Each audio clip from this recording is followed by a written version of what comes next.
الحمد للہ رب العالمین والعاقبۃ للمتقین والصلاۃ والسلام علی سید الانبیاء والمرسلین وعلی آلہ واصحابہ الطیبین الطاہرین اما بعد فاعوذ باللہ من الشیطان الرجیم بسم اللہ الرحمن الرحیم قال النبی صلی اللہ تعالی علیہ وسلم الا ان فی الجسد مضغۃ اذا صلحت صلح الجسد كله وإذا فسد الجسد كله ألا وهي القلب ألا وهي القلب ألا وهي القلب صدق رسول الله صلى الله تعالى عليه وآله وسلم۔ میرے پیارے آقا صلی اللہ تعالی علیہ وسلم کے پیارے دیوانوں،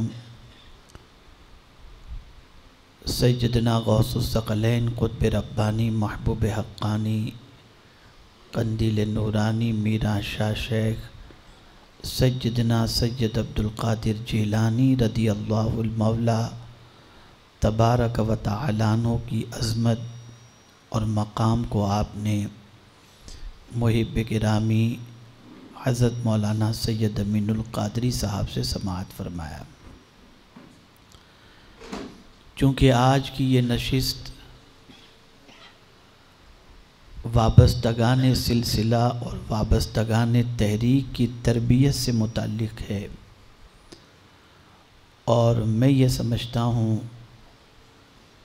کہ اس قسم کا آج نیا باب تحریک میں شروع ہو رہا ہے۔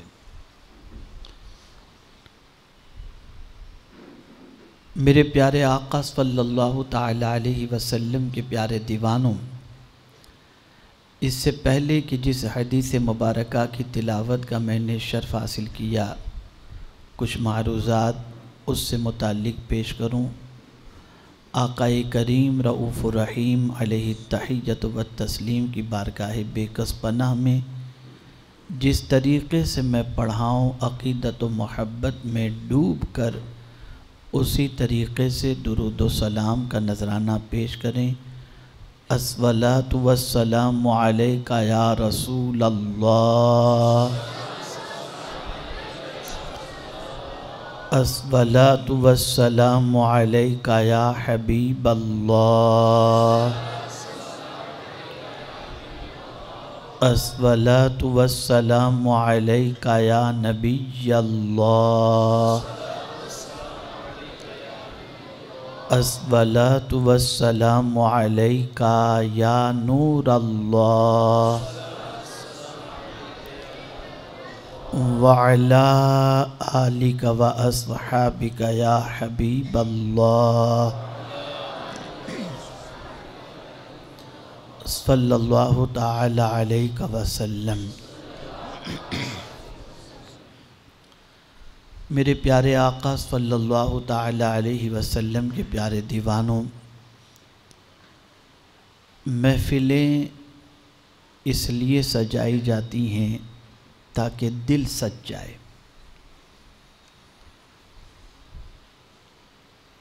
اور اگر محفلوں میں آنے کے بعد دل میں انقلاب پیدا نہ ہو اور عادات و اطوار کے اندر کوئی تبدیلی پیدا نہ ہو تو آنے جانے کا ثواب تو لکھ دیا جائے گا، مقصد حاصل نہیں ہوگا۔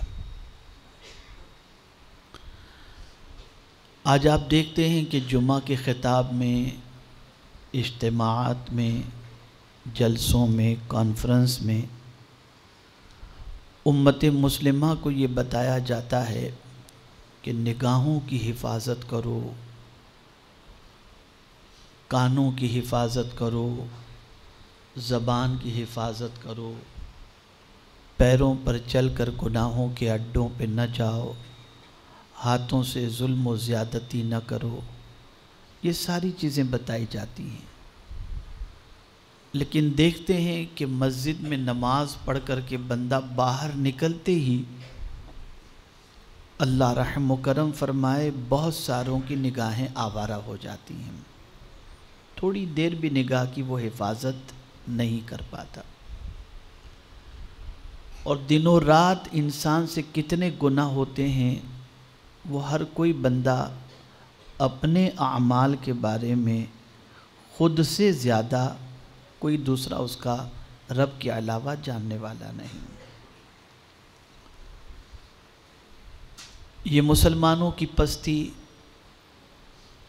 یہ دلوں کی بے قراری، یہ طبیعت کی بے چینی، یہ ساری چیزیں اس لیے ہیں کہ ہمارا دل گندا ہے۔ ہاتھ اگر گناہ کی طرف بڑھ رہا ہے تو دل کے خراب ہونے کی وجہ سے، آنکھیں گناہ کو دیکھ رہی ہیں دل کے خراب ہونے کی وجہ سے، قدم گناہ کی طرف بڑھ رہے ہیں دل کے خراب ہونے کی وجہ سے، زبان سے گانے، گالیاں، غزلیں اور غیبت، جھوٹ، یہ ساری چیزیں سرزد ہو رہی ہیں دل کے خراب ہونے کی وجہ سے۔ اگر پورا وجود گناہ کی طرف بڑھ رہا ہے تو دل کے خراب ہونے کی وجہ سے، اس لیے کہ آقا کریم رؤوف الرحیم علیہ التحیۃ والتسلیم نے ارشاد فرمایا، الا آگاہ ہو جاؤ، ان فی الجسد مدغۃ، بے شک جسم میں ایک گوشت کا ٹکڑا ہے، اگر وہ درست رہا تو پورا جسم درست رہے گا، اور اگر وہ بگڑ گیا تو پورا وجود بگڑ جائے گا۔ آگاہ ہو جاؤ، وہ دل ہے، وہ دل ہے، وہ دل ہے۔ اگر آنکھ کوئی غلط کام کر رہی ہے تو سمجھ لینا دل خراب ہو چکا ہے، فتویٰ لینے کی ضرورت نہیں ہے کسی سے۔ ہاتھ اگر گناہ کی طرف بڑھ رہا ہے تو سمجھ لینا یہ دل خراب ہو گیا ہے، اس لیے کہ دل چاہتا ہے، ہاتھ حرکت میں آتا ہے، دل چاہتا ہے، آنکھ بھٹک جاتی ہے، دل چاہتا ہے، قدم گناہ کی طرف بڑھتے ہیں، دل چاہتا ہے، زبان پھسل جاتی ہے، دل چاہتا ہے، کان مغلظات یا گانے سننے کے لیے آمادہ ہو جاتے ہیں۔ تو سارا معاملہ جو ہے وہ دل کا ہے۔ میرے پیارے آقا صلی اللہ تعالی علیہ وسلم کے پیارے دیوانوں، کپڑا گندا ہو جائے آپ صابن سے صاف کر لیجئے، بدن گندا ہو جائے، ہاتھ پیر گندگی سے آلودہ ہو جائیں تو پانی سے صاف کر لیجئے۔ دل تک تو پانی پہنچتا بھی نہیں ہے ہاتھ سے، آپ کیسے اس کو صاف کریں گے؟ جب دل گندا ہو چکا ہے تو اس کی صفائی کیسے ہو؟ دل کی پاکیزگی کیسے ہو؟ دل کی صفائی کیسے ہو؟ اور ہمارا پورا معاملہ یہ ہے اور پوری توجہ یہ ہے کہ ہم جسم کی فکر تو کرتے ہیں، دل کی فکر نہیں کرتے۔ دل کو سنوارو، اس لیے کہ قرآن نے کہا قد افلح من تزکا، مراد کو وہ پہنچا جس نے ستھرائی حاصل کی یا جو ستھرا ہوا۔ بغیر دل کی صفائی کے انسان مراد کو نہیں پہنچ سکتا۔ اب آپ ہم سب یہ جانتے ہیں کہ ہمارا دل گندا ہو چکا ہے، اور اس کی گندگی کی سب سے بڑی نشانی یہ ہے کہ نیکیوں میں اچھا نہیں لگتا، گناہوں میں طبیعت کو اچھا لگتا ہے۔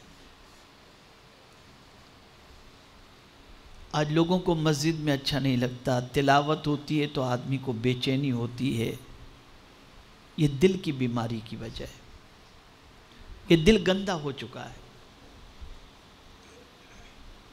تو اب یہ دل کو کیسے سنوارا جائے؟ تو چونکہ میرا آپ سے کئی قسم کا رشتہ ہے، تو میری پہلی ذمہ داری یہ بنتی ہے کہ ہم سب مل کر اپنے قلب کی اصلاح کی فکر کریں، تاکہ ہمارا دل صاف ستھرا ہو جائے تو انشاءاللہ العظیم ہمارا وجود بھی سلامت رہے گا، اور دل کے صاف ستھرے ہونے کی وجہ سے اللہ رب العزت کامیابی اور کامرانی بھی عطا فرمائے گا۔ میرے پیارے آقا صلی اللہ تعالی علیہ وسلم کے پیارے دیوان و امام غزالی رحمۃ اللہ تعالی علیہ دل کی اصلاح کے حوالے سے فرماتے ہیں کہ 10 چیزیں ایسی ہیں جس سے دل کا تزکیہ، دل کی صفائی اور دل کے حالات کو سنوارا جاتا ہے۔ اس میں سے پہلی چیز امام غزالی رحمۃ اللہ تعالی علیہ نے فرمایا توبہ۔ اس لیے کہ آپ دیکھیں کہ اگر کوئی پلیٹ گندی ہے اور اس میں آپ کو لا کر کے کوئی بریانی پیش کرے تو آپ کی طبیعت خراب ہو جائے گی۔ بریانی تو اچھی تھی لیکن برتن خراب ہو تو طبیعت خراب ہو جائے گی، لیکن اگر برتن صاف ستھرا ہے تو اس میں کوئی دال لا کر کے بھی کھلائے گا تو طبیعت خراب نہیں ہوگی۔ برتن صاف کرو۔ تو دل ایک برتن ہے، یہاں تک کہ اولیاء کرام کے دل کے حوالے سے فرمایا گیا وہ اللہ عز و جل کے پیالے ہیں، اور اللہ اپنا جام توحید اللہ کے ولیوں کے دل سے پلایا کرتا ہے۔ یعنی اللہ کے ولیوں کے دل ایسے ہیں کہ جو ان کے قریب ہوتا ہے اسے جام محبت الہی نصیب ہو جایا کرتا ہے۔ پیالہ بتایا گیا اولیاء کے دل کو۔ تو ہم سب کا دل گندا ہے، سب کا دل الا ماشاءاللہ ایک دم پرا گندا۔ اگر جھانک کر دیکھیں گے تو دل میں سوائے گندگی کے اور کوئی چیز نظر نہیں آئے گی۔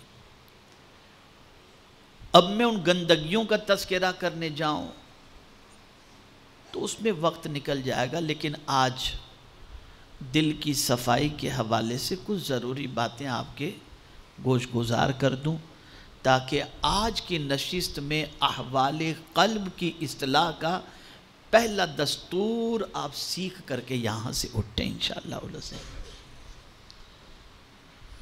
توبہ، اس کے حوالے سے فرمایا گیا دل کے احوال کو سنوارنے کے لیے، دل کے حالات کو سنوارنے کے لیے، دل کے گناہوں کو، دل کے دھبوں کو مٹانے کے لیے پہلا کام یہ ہے کہ بندہ توبہ کرے۔ اب توبہ ہے کیا؟ کیا اس طرح سے کان پکڑ لینا توبہ ہے، گال پہ 2 تماچا مارنا توبہ ہے؟ آج میں آپ کو توبہ کا ایک نیا مفہوم سمجھاتا ہوں، اور میں یقین کے ساتھ انشاءاللہ کہتا ہوں اور یقین رکھتا ہوں کہ انشاءاللہ اس چیز کو سمجھنے کے بعد اپنے دل کے گندے ہونے کا احساس اور اس کا علاج بھی انشاءاللہ سمجھ میں آئے گا۔ توبہ کا کیا معنی ہے؟ توبہ اس معنی کا نام ہے جو 3 چیزوں سے عبارت ہے: علم، حال اور عمل۔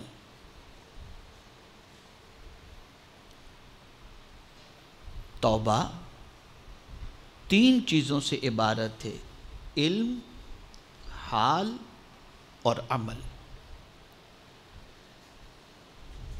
علم، گناہوں کے نقصانات کا ہمیں علم ہونا چاہیے۔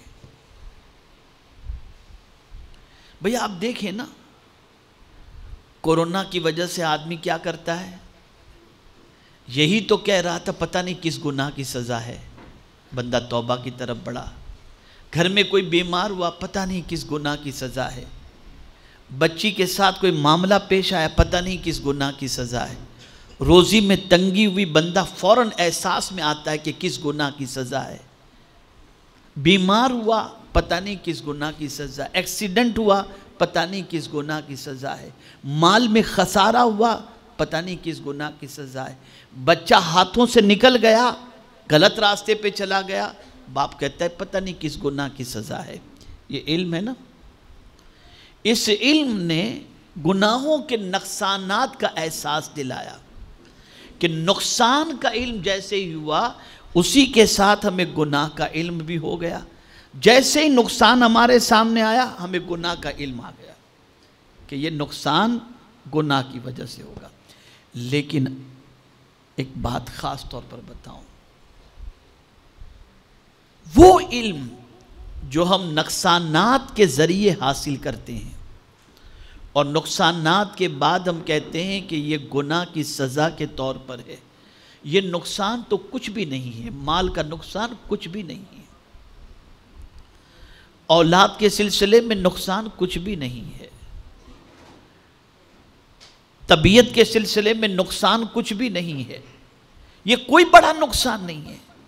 صوفیاء کرام فرماتے ہیں کہ سب سے بڑا نقصان یہ ہے کہ جب کوئی بندہ گناہ کرتا ہے تو اللہ اور اس بندے کے درمیان حجاب آ جاتا ہے، پھر ایک پردہ آ جاتا ہے۔ اب اس پردے کی وجہ سے نہ اسے خدا کے احکام پر عمل کرنے کا جی چاہتا ہے، نہ اللہ کے احکام پر عمل کرنے کے اندر طبیعت لگتی ہے، نہ اللہ کے احکام پر عمل کرنے میں سکون ملتا ہے، ایک حجاب آ گیا اس کے اور رب کے درمیان۔ پتہ چلا کہ حضرت عبداللہ ابن مبارک رضی اللہ تعالیٰ عنہ کے اس قول سے بھی اس کو آپ سمجھ سکتے ہیں۔ حضرت عبداللہ ابن مبارک رضی اللہ تعالیٰ عنہ فرماتے ہیں میرے بدن میں سستی، رزق میں تنگی اور عبادت کے اندر سستی جب پیدا ہوتی ہے تو میں سمجھ جاتا ہوں کہ میری زبان سے اللہ کا کوئی ناپسندیدہ جملہ نکلا ہے جس کی وجہ سے میں اس پریشانی کا شکار ہو چکا ہوں۔ ہمارا حال یہ ہے کہ مال کے نقصان سے ہمیں یہ احساس تو ہوتا ہے کہ کوئی گناہ ہے، اولاد کے نقصان سے یہ احساس ہوتا ہے کہ کوئی گناہ ہے، لیکن ہمیں اس چیز کا احساس اپنے اندر پیدا کرنے کا جذبہ پیدا نہیں ہوتا کہ ہمارے اور رب کے درمیان جو حجابات آ چکے ہیں کہ اب نہ ہمارے دل میں کوئی رب کو پانے کی تڑپ ہے، نہ اس کی اطاعت کی تڑپ ہے، نہ اس کی بندگی کی تڑپ ہے، نہ سجدے کی تڑپ ہے، نہ ذکر کی تڑپ ہے، یہ کوئی تڑپ ہمارے اندر نہیں ہے۔ اس نقصان کو بندہ بڑا نقصان نہیں سمجھتا، حقیقی نقصان یہی ہے۔ اس کو آپ ذہن کے اندر رکھیں، اللہ جب کسی بندے سے ناراض ہوتا ہے تو دولت نہیں چھینتا، سجدے کی توفیق چھین لیتا ہے، سجدے کی توفیق چھین لیتا ہے۔ تو یہ علم جس کو میں آپ کو سمجھاتا ہوں تو آپ کو اور مضمون سے قریب ہونے کا موقع ملے گا۔ حضرت رابعہ عدویہ رضی اللہ تعالی عنہا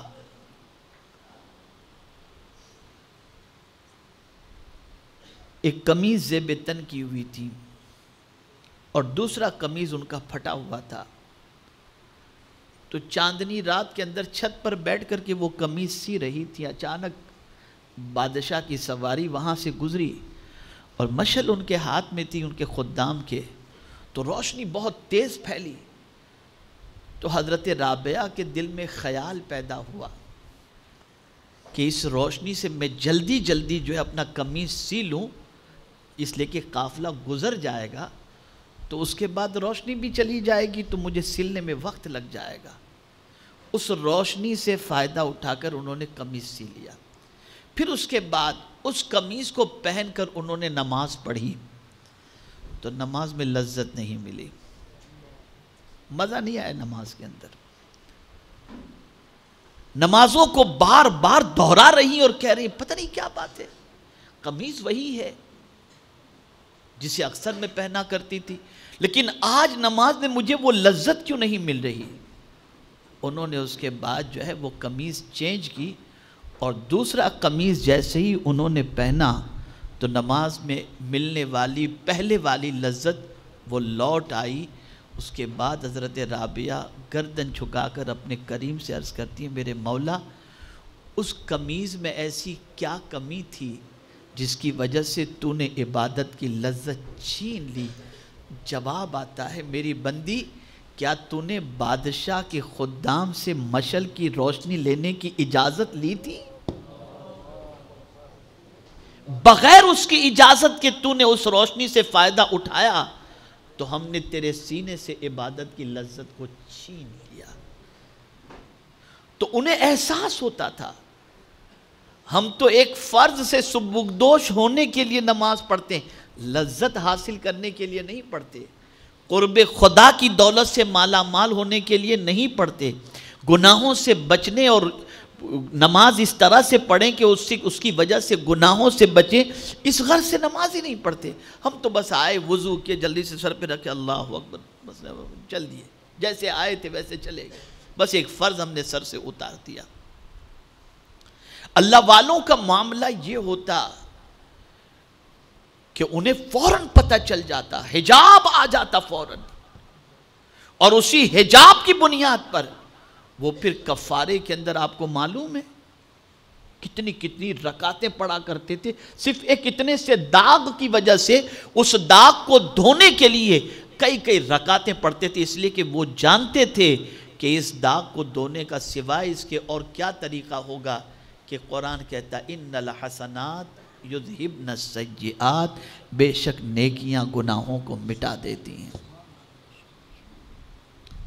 ایک بزرگ کی عادت تھی، تکبیر اولیٰ کے پابند تھے، اور 30 سال تک تکبیر اولیٰ ان کی مس نہیں ہوئی، 5 وقت کی نماز تکبیر اولیٰ کے ساتھ وہ ادا کرتے۔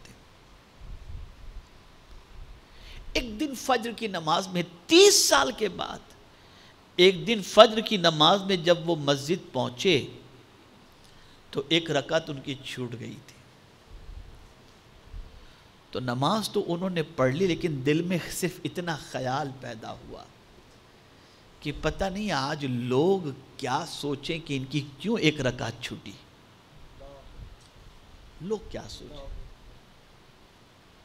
آپ اور ہم ہو تو ہماری سوچ کے اوپر تو ہم تو کوئی تازیانہ یا کوئی اس کا کفارہ دینے کے لیے تیار نہیں ہوں گے، لیکن اللہ والے کے دل میں یہ خیال پیدا ہوا کہ پتہ نہیں لوگ کیا سوچیں۔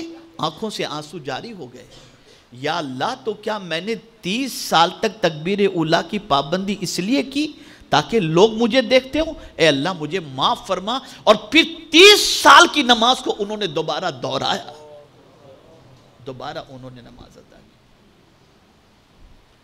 اس لیے کہ وہ جانتے تھے کہ دل کے اندر داغ لگ جائے اور دل میں گناہوں کی وجہ سے جو دھبا لگ جائے تو اس سے حجابات آ جاتے ہیں، پردے پڑ جاتے ہیں۔ ہمارے تو بالکل دل کی پوزیشن ایسی ہے کہ بالکل پردہ ہی پردہ ہے، پردہ ہی پردہ ہے ہمارے اور معبود کے درمیان۔ اتنے گناہ ہو چکے ہیں کہ اب تو گناہ کر کے بھی آدمی کو شرمندگی نہیں ہے، گناہ کہہ کے مسکراتا ہوا نظر آتا ہے، گناہ کر کے ہنستا ہوا نظر آتا ہے، کہے لگاتا نظر آتا ہے، کوئی احساس نہیں ہے۔ تو توبہ کی پہلی پوزیشن یہ ہے کہ علم، جب کبھی اللہ نہ کرے، صدبار نہ کرے، لذت عبادت چھین لی جائے اور نماز پڑھ کر کے آپ کو یوں لگے کہ بس ایسے ہی پڑھ لیا، کوئی کیفیت پیدا نہ ہو، کوئی خوشی پیدا نہ ہو، کوئی طبیعت میں سرور پیدا نہ ہو، طبیعت میں فرحت محسوس نہ ہو، تو یہ سمجھ لیا جائے کہ ہمارے اور رب کے درمیان حجابات گناہوں کی وجہ سے، گناہوں کی وجہ سے۔ اور اسی طرح سے ظاہری طور پر دیکھا جائے تو مصائب جو ہوتے ہیں، پریشانیاں جو ہوتی ہیں، یہ بھی گناہوں کی وجہ سے۔ قرآن کہتا ہے ما اصابک من مصیبت فبما کسبت ایدیکم، جو مصیبتیں تمہیں پہنچتی ہیں وہ تمہارے ہاتھوں کی کمائی ہے۔ وَيَعْفُو عَنْ كَثِيرٍ، اور بہت سارے گناہ تو اللہ یوں ہی معاف فرما دیتا ہے۔ اگر ہر گناہ پر وہ پکڑ کرے تو ہم ایک دانہ کھانے کے لائق بھی نہیں ہو سکتے، یہ اس کا کرم ہے کہ وہ معاف فرما۔ تو پہلی چیز، 3 چیزوں سے توبہ عبارت ہے۔ علم، آپ کو علم ہونا چاہیے۔ جب نماز پڑھیں لذت نہ ملے تو سمجھ لیں کہ کوئی گناہ ہم سے سرزد ہو چکا ہے۔ نماز میں دل نہ لگے، تلاوت میں دل نہ لگے، نیکیوں میں دل نہ لگے، مسجد میں دل نہ لگے، اولیاء کرام کے ذکر میں دل نہ لگے، حضور صلی اللہ علیہ وسلم پر صلاۃ و سلام میں دل نہ لگے، اور طبیعت میں کوفت محسوس ہو کہ یار جلدی ختم کریں، تو سمجھ لینا کوئی ایسا گناہ سرزد ہو چکا ہے جس سے خدا اور اس بندے کے درمیان حجابات آ چکے ہیں۔ یہ پہلی چیز، یہ علم ہونا توبہ کے لیے ضروری ہے۔ دوسری چیز ہے حال۔ 3 چیزوں سے عبارت ہے نا، دوسری چیز ہے حال۔ حال کس کو کہتے ہیں؟ حال کہتے ہیں اس طبیعت کے حوالے سے جو قدرت کے اور بندے کے درمیان حجاب ہو جائے، محبوب کے درمیان حجاب ہو جائے، تو اس جدائی کی وجہ سے جو غم کی کیفیت بن جاتی ہے اسے کہتے ہیں حال۔ مثال کے طور پر میں آپ کو بتاؤں کہ آپ اپنے بیٹے سے محبت کرتے ہیں، آپ اپنے باپ سے محبت کرتے ہیں، اللہ نہ کرے صدبار نہ کرے کوئی ایسا معاملہ ہو جائے کہ آپ کے اور ان کے درمیان جدائی ہو جائے جس سے آپ بے پناہ محبت کرتے ہیں، تو آپ کے دل میں اس کا غم ہوگا یا نہیں ہوگا؟ بتائیے، جواب دیجئے مجھے، غم ہوگا یا نہیں ہوگا؟ جس سے بھی محبت ہوگی، آپ کو میں بہت قریب لانے کی کوشش کرتا ہوں مضمون سے، مال سے محبت ہے، دھندہ نہیں ہوگا تو غم ہوگا کہ نہیں ہوگا؟ نوکری چھوٹ جائے گی تو غم ہوگا کہ نہیں ہوگا؟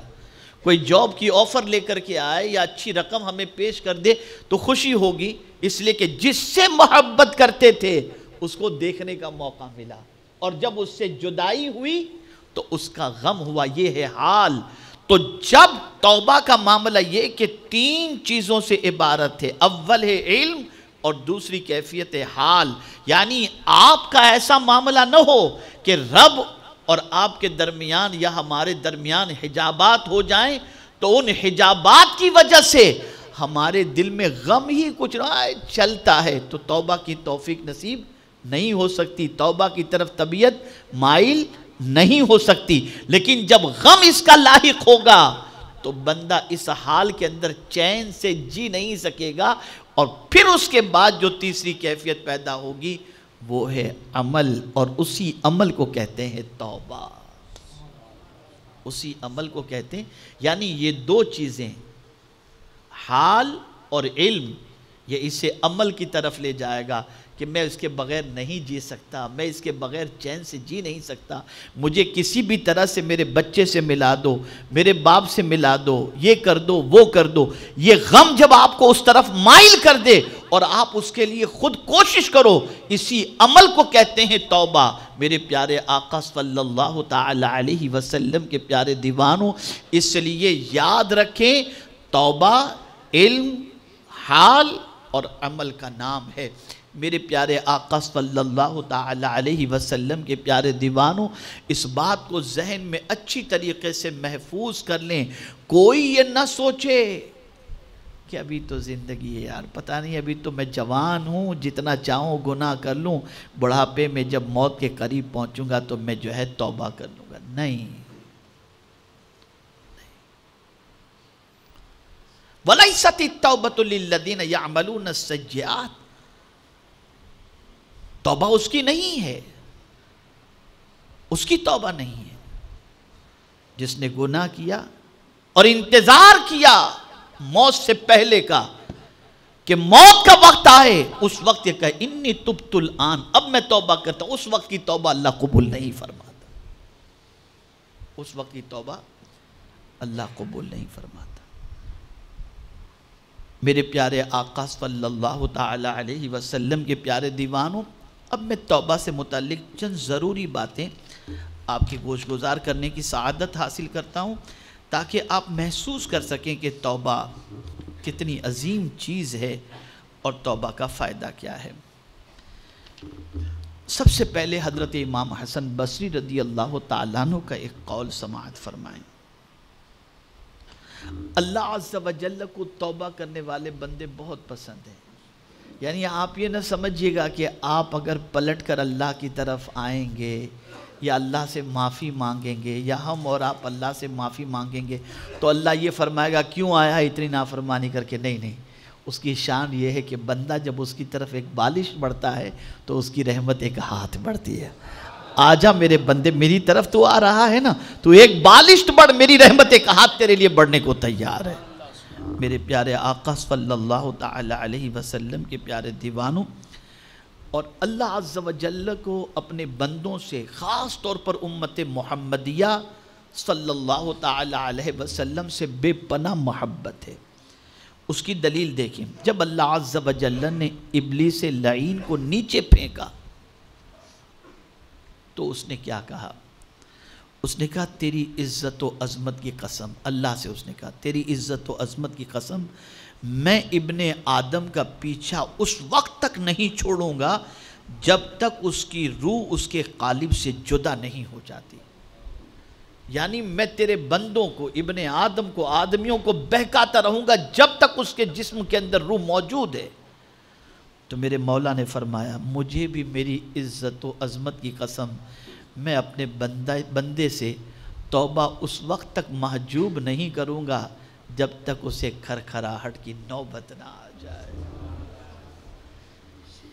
یعنی میرا بندہ جب تک کہ اس کے حلق میں روح نہیں اٹکتی اور کھرکھراہٹ کا معاملہ نہیں ہوتا، اس وقت تک اگر میرا بندہ توبہ کرے گا تو میں اس کے گناہوں کو معاف کر دوں۔ آپ اندازہ لگائیے میرے رب کی مہربانی پر، آج ہماری ایک کوئی نافرمانی کرے تو ہم کہہ دیتے آئندہ کیا تو نکال دوں گا، لیکن اے میرے کریم تیری عظمتوں پر قربان، ہم دن میں 70 نافرمانیاں کریں پھر بھی نہ وہ اپنی زمین سے نکال رہا ہے نہ رزق کے دروازے ہم پر بند کر رہا ہے۔ یہاں مجھے ایک واقعہ یاد آ رہا ہے، بنی اسرائیل میں ایک عابد تھا، اس وقت کا بادشاہ جو نیکوکار بھی تھا اور عبادت گزار بندوں سے بڑی محبت رکھتا تھا، اسے پتا چلا کہ ایک عابد بڑا عبادت گزار ہے، تو اس نے اس عبادت گزار بندے کو بلوایا۔ جب وہ آیا تو اس عبادت گزار بندے سے بادشاہ نے کہا میں چاہتا ہوں کہ تو میری مصاحبت اختیار کر، میرے پاس رہ جا، میں تجھے ایک کمرہ دے دیتا ہوں، تو کمرے میں عبادت کر، تیرا کوئی دوسرا کام نہیں، تو لگا رہے عبادت میں، لیکن تو میرے پاس رہ، میں تجھ سے بے پناہ محبت کرتا ہوں۔ غور سے سنیے گا، میں تجھ سے بے پناہ محبت کرتا ہوں، تو میرے پاس رہ۔ تو اس عابد نے کہا بادشاہ تمہاری اس قدر کرنے کا میں شکریہ ادا کرتا ہوں، لیکن ایک سوال میں تم سے پوچھتا ہوں۔ وہ سوال یہ ہے کہ بادشاہ یہ بتاؤ تم نے مجھے کوئی کمرہ دیا، میں اس کمرے میں گیا اور اس کمرے سے نکلا اور اچانک تمہارے کسی کمرے کی طرف میری نظر پڑی اور اس میں تمہاری کسی لونڈی کو میں نے دیکھ لیا اور پھر میں نے اس سے کھلواڑ کرنا شروع کر دیا، تو تم میرے ساتھ کیا کرو گے؟ تو بادشاہ کو جلال آ گیا، اور جلال میں آ کر بادشاہ نے کہا تمہاری اتنی ہمت، نکل جاؤ تم میرے یہاں سے۔ تو وہ عابد مسکرا کر کہتا ہے بادشاہ ابھی تو میں نے کوئی گناہ تیرے یہاں کیا نہیں اور تو مجھے نکال رہا ہے، مجھے تیرے در کی حاجت نہیں، میرے رب کا در وہ در ہے کہ 70 گناہ کروں تو بھی وہ مجھے معاف فرما دیتا ہے، مجھے اس در کو نہیں چھوڑنا، میرے لیے وہ در کافی۔ یہ میرے رب کی شان ہے، یہ میرے رب کا کرم۔ اے رسول اعظم صلی اللہ تعالی علیہ وسلم کے دیوانوں، اسی طریقے سے پروردگار جل جلالہ کی شان قرآن مقدس میں اللہ عز و جل نے خود بیان فرمائی۔ حضرت امام سعید ابن مسیب علیہ الرحمہ نے یہ آیہ کریمہ فَإِنَّهُ كَانَ لِلْأَوَّابِينَ غَفُورًا، بے شک وہ بکثرت توبہ کرنے والوں کے لیے بڑا غافر ہے، یعنی کوئی بہت زیادہ توبہ کرتا ہے تو وہ بہت زیادہ معاف کرنے والا ہے، اگر بندہ بہت زیادہ توبہ کرتا ہے تو وہ بھی بہت زیادہ معاف فرمانے والا ہے۔ اللہ اکبر۔ اس کی تفسیر میں حضرت سعید ابن مسیب رضی اللہ تعالی عنہ فرماتے ہیں جس سے گناہ ہو جائے پھر توبہ کر لے، پھر گناہ کر بیٹھے، پھر توبہ کر لے، پھر گناہ کر بیٹھے، پھر توبہ کر لے، تو ایسے بندے کو اواب کہا جاتا ہے۔ تو اگر کوئی شخص گناہ کر کے اس سے گناہ ہو گیا، انجانے میں گناہ ہو گیا، بہت کنٹرول کرنا چاہتا تھا پھر بھی قدم پھسل گیا اور گناہ سرزد ہو گیا، اور اس گناہ کے احساس کی وجہ سے وہ رو رہا ہے اور بارگاہ سمدیت میں توبہ کر رہا ہے، تو میرا مولا اسے معاف فرماتا ہے۔ اب میرے پیارے آقا صلی اللہ تعالی علیہ وسلم کے پیارے دیوانوں، خاص طور پر توبہ کے سلسلے میں جو بات مجھے آپ کے گوش گزار کرنی ہے اسے آپ ذہن کے اندر محفوظ فرما لیں کہ توبہ کا حکم اللہ عز و جل نے قرآن مقدس میں دیا، فرمایا یا ایھا الذین آمنوا توبوا الی اللہ توبۃ نصوحا، اور ایک مقام پر پروردگار جل جلالہ نے فرمایا وتوبوا الی اللہ جمیعا ایھا المؤمنون لعلکم تفلحون۔ اب آپ دیکھیں توبہ کس گناہ کی کیسی توبہ لازم ہے؟ گناہ ہوئے ہیں نا، نہ آپ کہہ سکتے ہیں کہ آپ سے گناہ نہیں ہوا، نہ میں کہہ سکتا ہوں مجھ سے گناہ نہیں ہوا، تو کیسے گناہ کی کیسی توبہ لازم ہے، اسے ذہن میں رکھو۔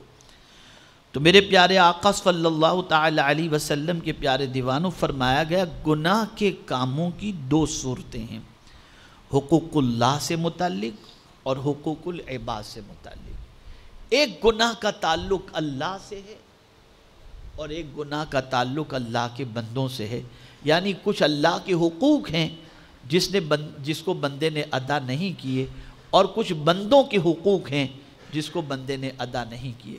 تو اب آپ دونوں کے حوالے سے سماعت فرمائیں تاکہ محسوس کر سکیں، اس لیے کہ بہت سارے لوگ کیا کرتے ہیں، اللہ ماشاء اللہ، کسی کا 5 لاکھ روپیہ کھا گئے اور چلے عمرہ کرنے کے لیے، ایک مرتبہ درود شریف پڑھ لیں،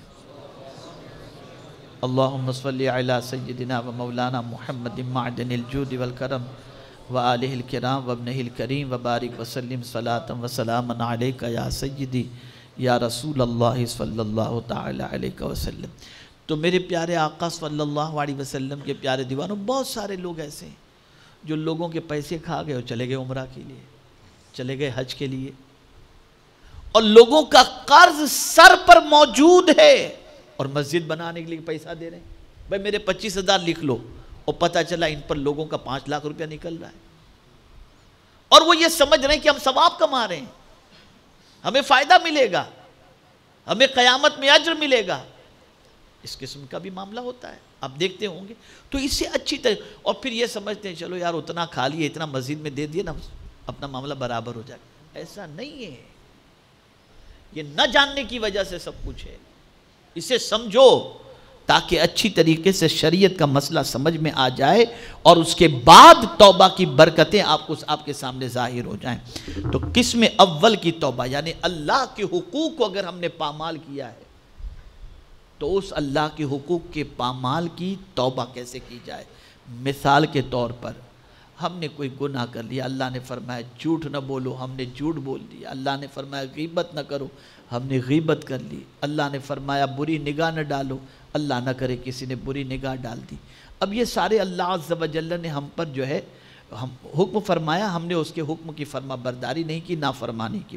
اب یہاں دیکھیے قسم اول کی توبہ یعنی حقوق اللہ کے حوالے سے، تو زبان سے توبہ و استغفار کرے اور دل سے نادم بھی ہو اور نیت میں یہ بھی ہو کہ اب دوبارہ ایسا نہیں کروں گا، تو اگر کوئی ایسی توبہ کرے تو بے شک اللہ اس کی توبہ قبول فرمائے گا۔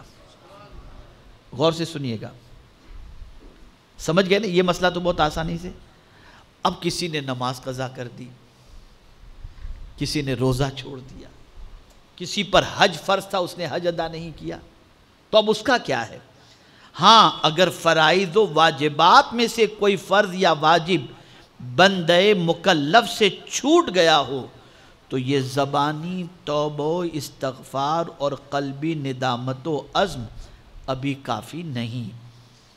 جب تک کہ چھوڑے ہوئے حکم کی قضا یا قائم مقام قضا نہیں لائے گا، اس وقت تک محض زبانی توبہ اور قلبی ندامت نفع نہیں دے گی۔ نمازیں قضا ہو چکی ہیں تو نفل کی ضرورت نہیں ہے، آپ قضاء عمری پہلے پڑھو۔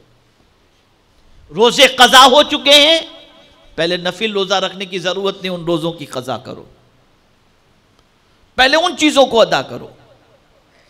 زکوٰۃ آپ پر واجب تھی، آپ نے نہیں دی، اب آپ کو صدقہ نافلہ کی ضرورت نہیں، آپ پہلے اس زکوٰۃ کی رقم کو ادا کرو۔ ہاں اگر ایسا کوئی مسئلہ ہو گیا کہ اب آپ کو ایسا عذر ہے، ایسی عمر ہو چکی ہے کہ روزہ نہیں رکھ سکتے، تو شریعت نے اس کے قائم مقام جو طریقہ رکھا ہے، اس قائم مقام طریقے سے آپ اس کا ازالہ کر دیں اور اس کے بعد اللہ کی بارگاہ میں توبہ کریں، اللہ توبہ قبول فرما لے گا۔ یہ جو کہا جاتا ہے کہ بڑی رات کو 2 رکعت نفل پڑھ لو، زندگی کی ساری نماز قضا نمازیں معاف کر دی جائیں گی، نہیں، یہ غلط ہے، یہ غلط ہے۔ اور جو لوگ 100 رکعت نفل پڑھتے ہیں اور اپنی فرض نمازیں جو قضا ہو چکی ہیں اس کی فکر نہیں کرتے، تو کوئی نفل اس وقت تک اللہ کی بارگاہ میں قبول نہیں ہوتا جب تک کہ بندہ اللہ عز و جل کے فرض کو ادا نہ کر لے جو اس کے ذمہ۔ یہ حقوق اللہ سے متعلق ہوا۔ اب حقوق العباد سے متعلق یہ دوسرے قسم کی توبہ، کہ میں سمجھتا ہوں کہ حقوق اللہ سے متعلق دونوں توبہ آپ کو سمجھ میں آ گئی ہوگی۔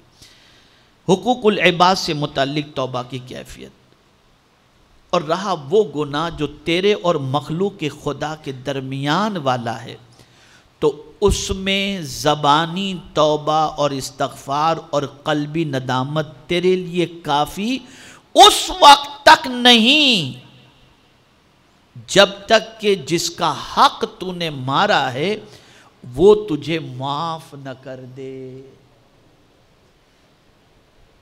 بندہ جب تک کہ معاف نہیں کرے گا اللہ بھی معاف نہیں فرمائے گا۔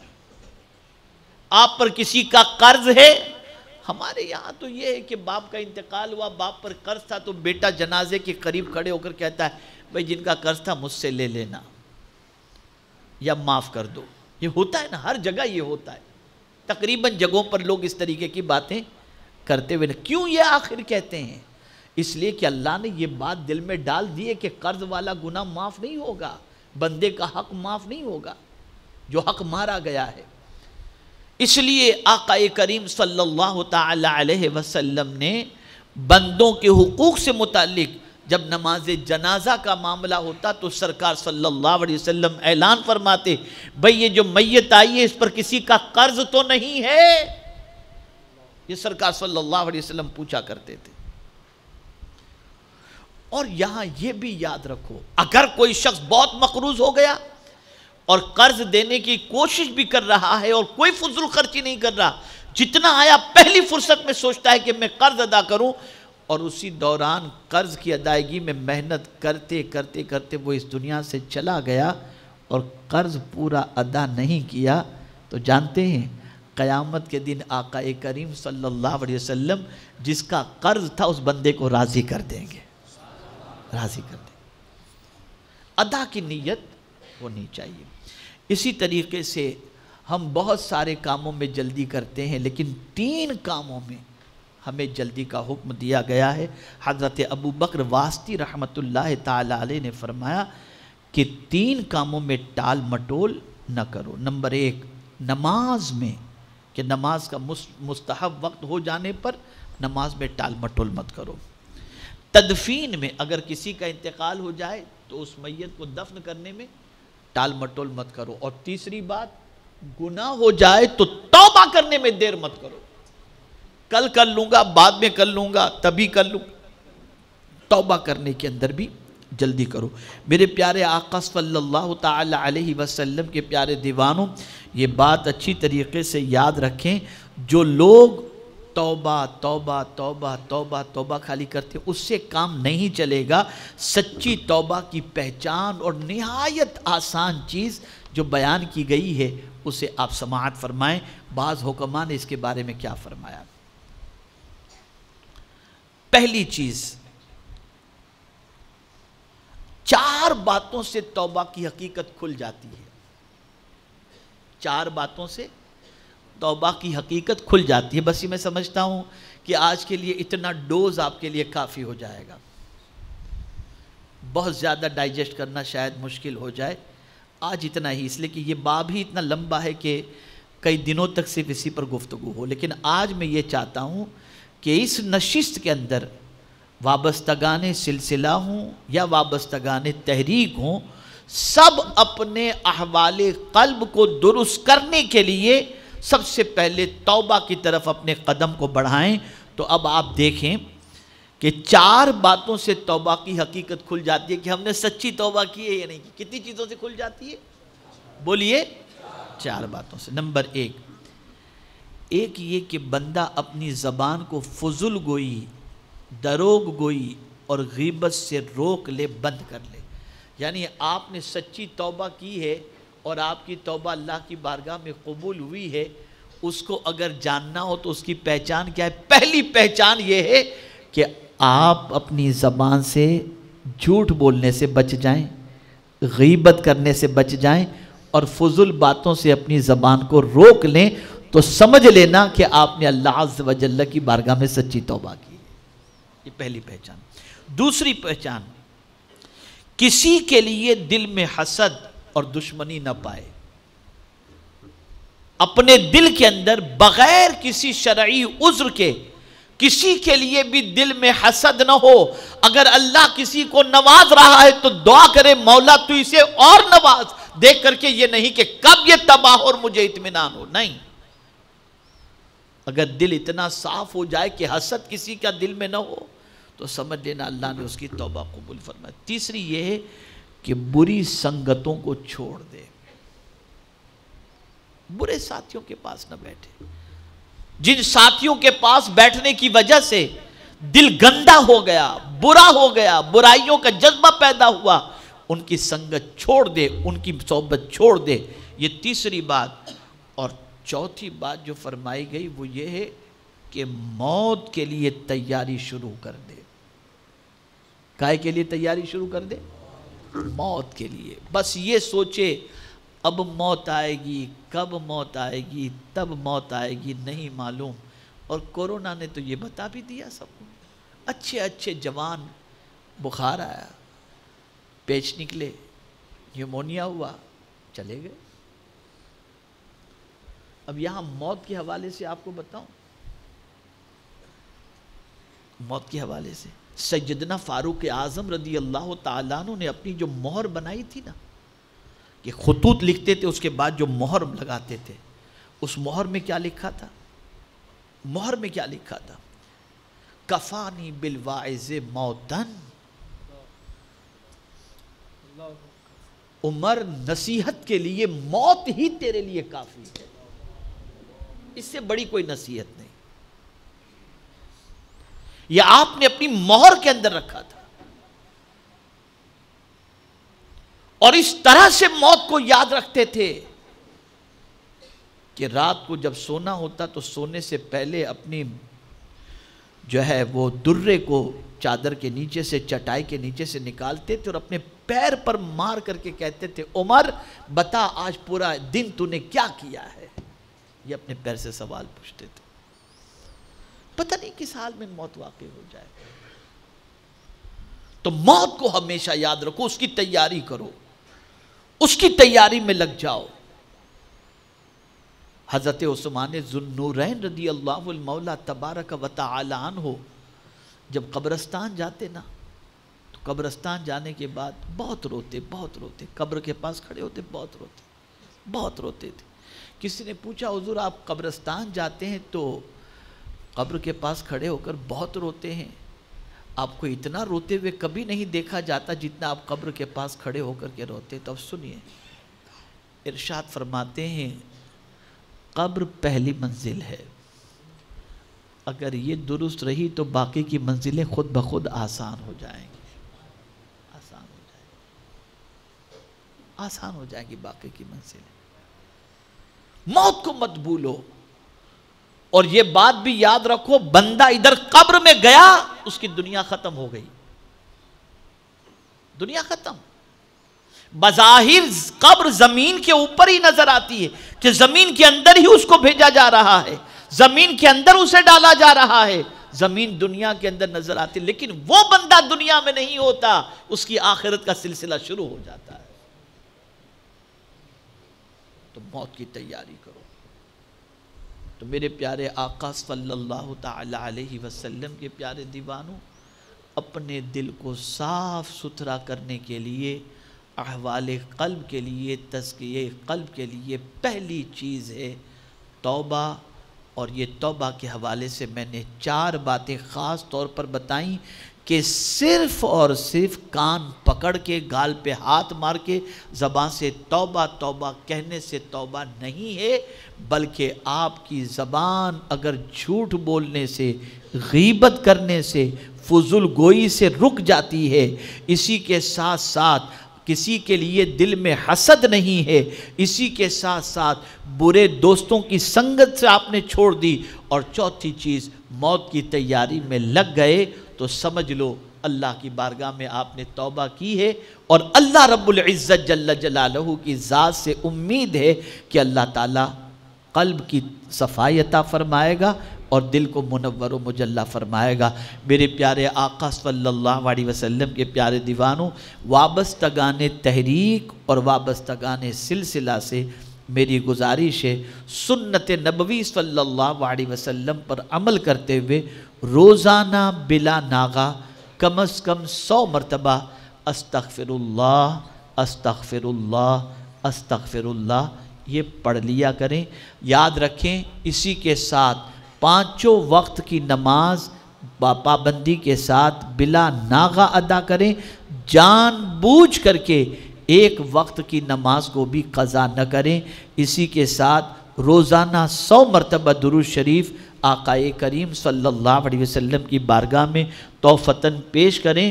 اور اسی کے ساتھ ساتھ آپ ہر جمعہ کو سورہ کہف کی تلاوت اپنے لیے لازم کر لیں. اور میرے پیارے آقا صلی اللہ تعالی علیہ وسلم کے پیارے دیوانوں، روزانہ فجر کی نماز کے بعد سورہ یاسین شریف کی تلاوت یہ بھی اپنے اوپر لازم کر لیں کہ جو بندہ مومن روزانہ سورہ یاسین کی صبح تلاوت کرے، اللہ اس کے پورے دن کو سکون کے ساتھ گزار دیتا ہے، اسے قلبی فرحت عطا فرماتا ہے. میرے پیارے آقا صلی اللہ علیہ وسلم کے پیارے دیوانوں، آج تک کے کیے ہوئے گناہوں سے سچے دل سے توبہ کریں، استغفار کریں. اللہ رب العزت جل جلالہ کے قانون اور اس کے پیارے حبیب صلی اللہ علیہ وسلم کے قانون پر عمل کرنے کی کوشش کریں. آپ اپنا دل خود آپ جانچیں، اگر عبادت میں لذت نہیں ملتی اور گناہوں میں سکون ملتا ہے تو سمجھ لینا کہ آپ کے اور رب کے درمیان فاصلہ بڑھ چکا ہے. اور پھر توبہ کیجئے، اس چیز کا غم اپنے اندر پیدا کیجئے، اللہ عز و جل کے قریب ہونے کی کوشش کیجئے اور اس کو راضی کرنے کی کوشش کیجئے. اللہ رب العزت جل جلالہ آقا کریم رؤوف الرحیم علیہ التحیۃ والتسلیم کے صدقہ و توفیل آج کی نشست کو ہم سب کی نشست کو اللہ عز و جل آج کی نشست کو اپنی بارگاہ میں قبول فرمائے اور ہم سب کے لیے اسے گناہوں کا کفارہ بنائے اور ہمیں سچی توبہ کر کے اس پر قائم رہنے کی توفیق نصیب فرمائے اور اپنے احوال قلب کو درست کرنے کی توفیق نصیب فرمائے. وما علینا الا البلاغ المبین. السلام علیکم ورحمۃ اللہ تعالی وبرکاتہ. رسالت کے پروانوں، ہر سنیچر کو بعد نماز عشاء سنی دعوت اسلامی کے عالمی مرکز اسماعیل حبیب مسجد میں سنی اجتماع ہوتا ہے. آپ حضرات پابندی کے ساتھ اس میں شرکت فرمائیں. سنی دعوت اسلامی کی ویب سائٹ sunnidawatisllami.net پر وزٹ کریں اور بہت ساری دینی معلومات حاصل کریں.